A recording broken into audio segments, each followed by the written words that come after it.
안녕하십니까. 저는 삼성서울병원 식력과에서 근무하는 서우근입니다.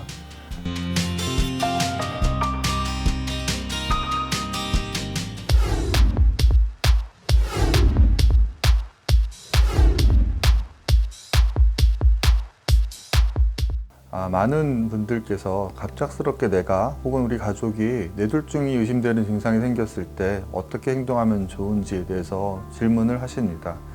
사실 갑작스럽게 마비가 온다든가 말이 안 나온다든가 하는 일이 발생하면 많은 분들이 놀라게 되고 당황스러워서 어떻게 할지 모르는 경우가 많은데요.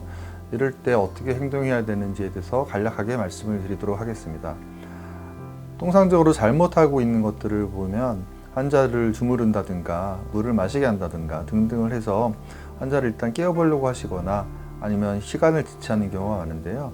급성 뇌졸중이 의심되는 증상, 통상적으로 저희가 반신마비라든가 언어장애, 갑작스러운 어지럼증, 혹은 시야장애나 아니면 극심한 두통이 생기는 일반적인 이런 뇌졸중 증상이 생겼을 때는 가장 중요한 것이 시간이라는 것을 꼭 염두에 두셔야 됩니다.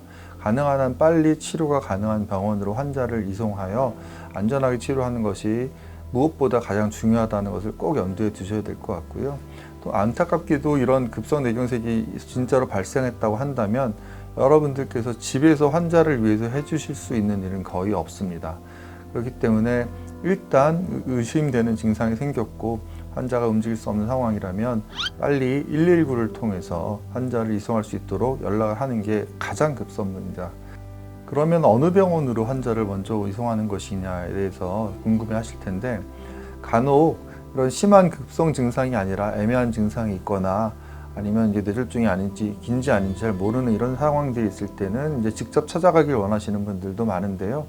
그럴 때는 대한뇌졸중학회 홈페이지에 보면 우리 학회에서 인증한 뇌졸중 센터를 운영하고 있는 병원들이 잘 안내가 되어 있습니다.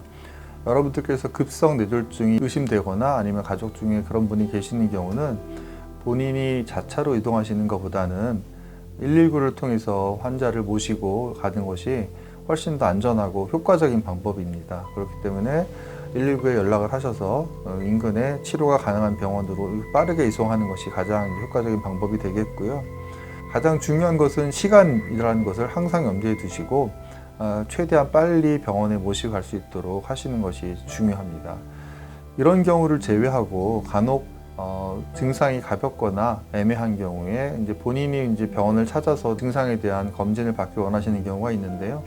그럴 때는 이제 대한뇌졸중학회의 홈페이지를 참조하시면 거기에 그 학회에서 인증한 뇌졸중 센터의 병원들이 잘 안내되어 있습니다. 이를 참조하시면 치료가 가능한 병원들을 쉽고 정확하게 찾으실 수 있을 거로 생각합니다.